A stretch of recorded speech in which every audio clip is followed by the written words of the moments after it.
Wait, before you hit that dislike button, I want you to know that the title of this video is supposed to be extreme, if not a little bit clickbait. You can't keep getting away with it!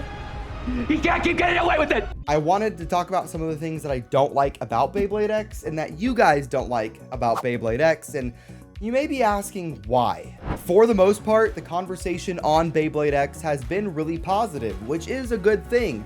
Everybody is hyped for a new generation, and most of the Baytubers you guys are subscribed to, I'm sure they're excited for it as well, but that doesn't really represent everybody. There are some people out there that are worried about Beyblade X, or they don't really like what they've seen so far. And I know that because of some of the comments that I got on my last video. The first thing I want to talk about is the metal contact points.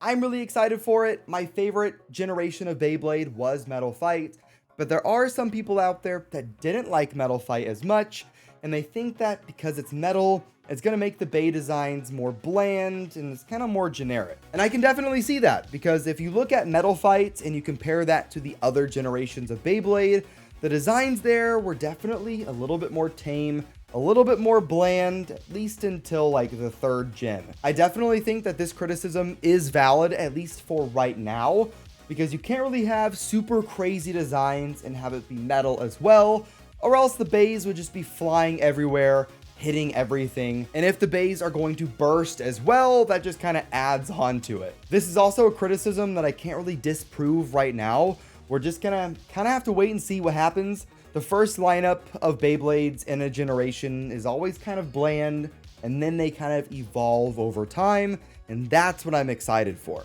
Before we move on, I want to make sure you guys joined in on the mystery anime box giveaway that I'm doing with Mall of Toys. It has multiple different brands from Pokemon to Karatomi, Hasbro, Yu-Gi-Oh, etc. That giveaway is going to be ending in a couple of days, and if you missed it or you don't want to join it, also go check out Mall of Toys anyways, because they're doing reservations and soon to be pre-orders for Beyblade X, so you can get whatever bay you want. But now let's move on to the next point, and for me, I kind of understand it, and it is the core design in the middle of these bays, the core, the chip, whatever this piece is going to be called. In some ways, it's kind of cool. It's kind of reminiscent of bit chips from Bakuten Shoot or Face Bolt from Metal Fight, but it's very different compared to Burst, which had the kind of motif of the bay throughout the whole entire chip or the entire core in the earlier seasons. And I can definitely understand why people may not like the new designs. I mean, if you look at Duran's sword, you have a dragon with some fire coming out of its mouth. It's pretty flat, kind of graffiti-like-ish. It's not even centered fully, at least in this picture, and it's just pretty basic. Hell's Scythe, though, I think that looks pretty good. It's definitely a little bit more three-dimensional with like the skull popping out with the horns, and that really reminds me of a bit chip from the plastic generation, but Duran's sword, not the biggest fan. There's also another bay that I haven't shown on this channel yet. I think it's called like Strike Eagle or Strike something, and its chip design is just an eagle head, like facing sideways, and that's easily my least favorite of all of them. In the Metal Fight saga, we had Earth Eagle or Earth Aquila, and that had a pretty cool like eagle design on it, and then you go from that to this. I'm not a fan. Now let's move on to our last point that I'm going to talk about, and that is the burst mechanic.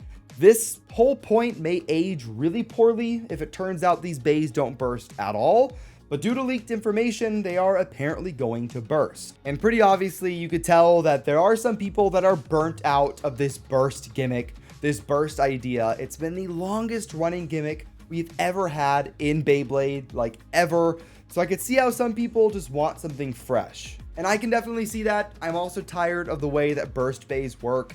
And especially as burst went on, the bays got heavier and were less likely to burst in general. And I hope it's not the same idea. Am I okay with the bays bursting though? I kind of think so. I mean, burst was really cool, especially in the first like 3 seasons where they could actually burst and it made the bays and the battles like really exciting. It only got kind of bland about halfway through, but I can definitely see why many of you guys are worried about this mechanic. I really hope it's not just recycled Beyblade burst and it works in a pretty different way, But once again, that's just something we're gonna have to wait on. I don't actually hate Beyblade X, but I really wanted to talk about the things that I'm worried about or that I don't like and that you guys don't like. But hopefully this video does not age well and all the things that we're all worried about just kind of get farted in the dust. What? Hopefully they just go away. But hit that like button, hit subscribe to join the Nook Nation to see the best coverage of Beyblade X, and I will see you in the next one. Have fun and stay away.